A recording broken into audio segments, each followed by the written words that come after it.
Jeff Lemieux here with Brad Knighton, who wraps up a 16-year professional playing career, including 12 years with the New England Revolution. So Brad, first of all, congratulations on such a long and illustrious professional career. I kind of want to start just talking about the decision-making process, because I'd imagine for any professional athlete, deciding when to hang them up has got to be one of the toughest things you do throughout the course of your career. So just kind of take me through the process that you went through to kind of get to this point in deciding that it was time to call time on the playing portion of your career. Yeah, it was difficult. Obviously, everyone's going to go through it at some point in their career. I was very fortunate enough to be able to play 16 years.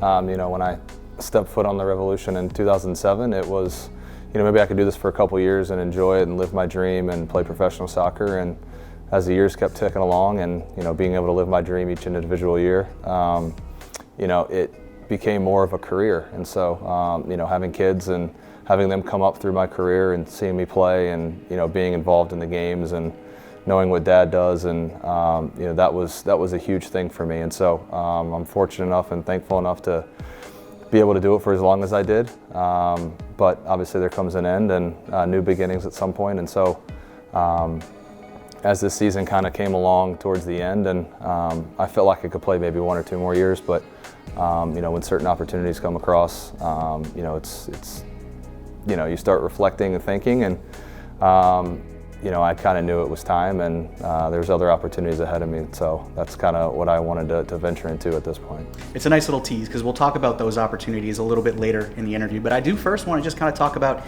your playing career, because you spent 12 of those 16 years, as I mentioned, here in New England. You're the longest tenured player in New England Revolution history. No one besides Brad Knighton has spent as many as 12 seasons in a Revolution jersey. So what does that mean to you as you hang them up to know nobody's been here as long as you?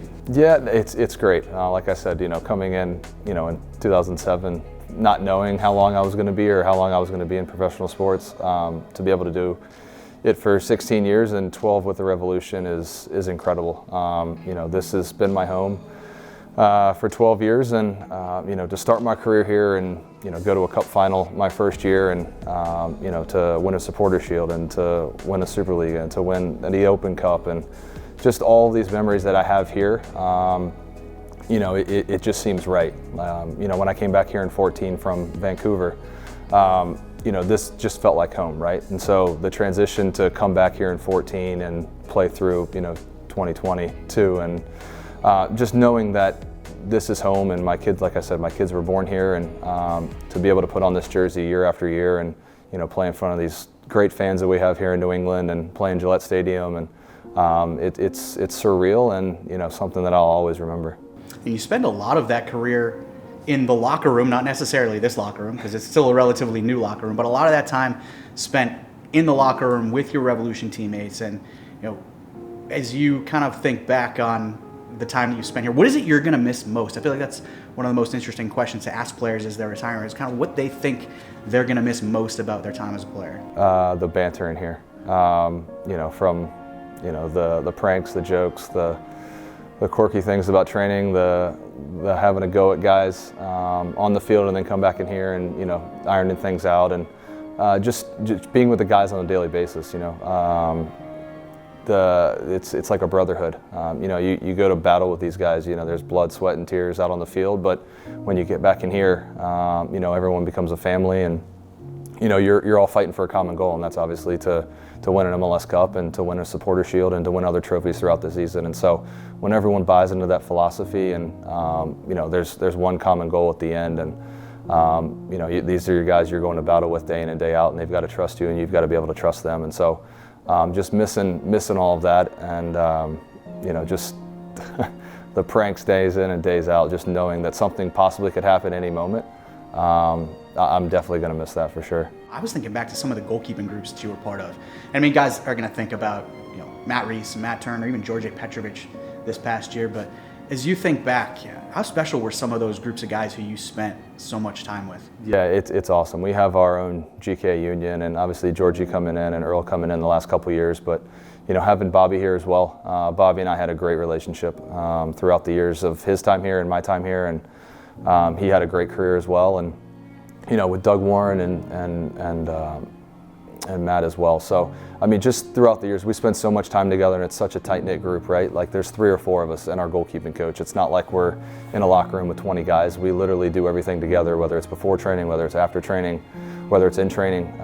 You know, we're all there pushing each other day in and day out, and our group only gets better when we're pushing each other. And so I started to realize that more as I got later in my career, and wanted to kind of give more to our group and push guys within our group rather than worrying about myself so much. And so the only way for us to get better was for us to push each other every day in training. And so I tried to bring that into our group as well. You teased it a little bit, the next step in your career. You're leaving the playing field, but you're not leaving the game. You're not even leaving the building. You're moving straight into a coaching position with the Revolution Academy, taking over as the under-17 head coach. How much easier does that make the transition, knowing that you're not really stepping away from the game, you're really just transitioning? Yeah, I think that's a great point. I'm not the type of guy that can sit behind a desk for 12 hours. You know, I had surgery on my ruptured eardrum this past offseason, and you know, sitting around for 3 weeks doing absolutely nothing was driving me crazy. I'm the guy that's in here at 6, 7 in the morning, working out before training and staying after and doing more, and so I have to be active.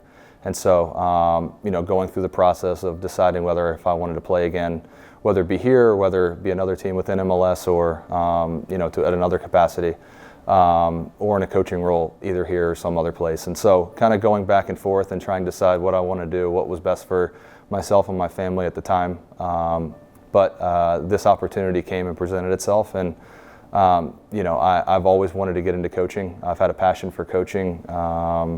And so even when, you know, the last probably 5 or 6 years, I write down everything that happens in the session. I'll write the whole session out. I have notepads.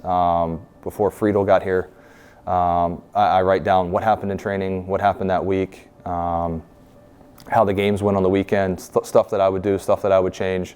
So I've kind of been prepping for this for several years. And so for it be able to see it come to fruition and have this opportunity in front of me, I'm super excited for it, and I really can't wait. It's going to stink to turn the page and not be here, like I said, with the guys every single day, but I'll be around. I'm going to come watch trainings and be involved in that capacity, but I'm really excited to get into the coaching role and kind of mentor some kids and coach some kids and kind of take that next career step, because I think I have something I definitely want to give back to the kids that are in our academy.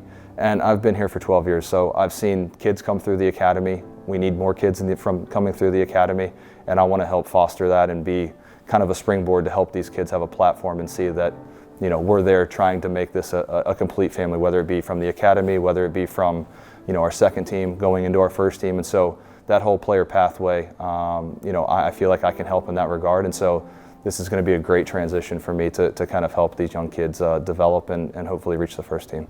Yeah, you're going to be working with the under-17s, which is a really critical age. These kids, 15, 16 years old, a lot of these kids are kind of finding out at that age what that next step in their career is going to be for them, whether they're going to be moving from good academy soccer player to the professional level. So what do you like particularly about kind of working with kids at that age, at that developmental stage? I think it's great. Like you said, there's room for development there, right? They come to the games on the weekends. They've seen us playing in the games on the weekends. And so for me to be able to kind of take a step down there, and they know what it takes to get to this level. Some of these kids have been exposed to training with us already. Some have been brought into preseason before. Some have been training with our second team as well. And so for these kids to get an experience, you know, from my coaching point, to be able to come down there and kind of show them this is the level that it's going to be. This is how we're going to train. If you want to reach the level of the first team, it's going to take these steps, X, Y, and Z. And so in order to get there, you're going to have to put in the work. And so, you know, Rob and Kurt have laid a great foundation for our academy since they've come in and taken over. And, you know, the 19s winning last year the championship, and all of our other, you know, 14s, 15s, and 17s have been extremely, you know, very good as well. And so, you know, when Shawry was with the 17s, the program was exceptional. And so, you know, kind of transition into that role and actually, you know, talk with Shawry and see some of the things that he did well with the 17s that worked, and some things that may not work with the first team will work with the 17s and 15s and 14s. And so being able to be that gap and help kind of foster some of these kids from the youth development up into the first and second team is what I'm really looking most about. Brad, congratulations on everything you accomplished as a player. Best of luck in the next step as a coach, and I'll see you downstairs at the water cooler. Awesome. Thanks, Jeff.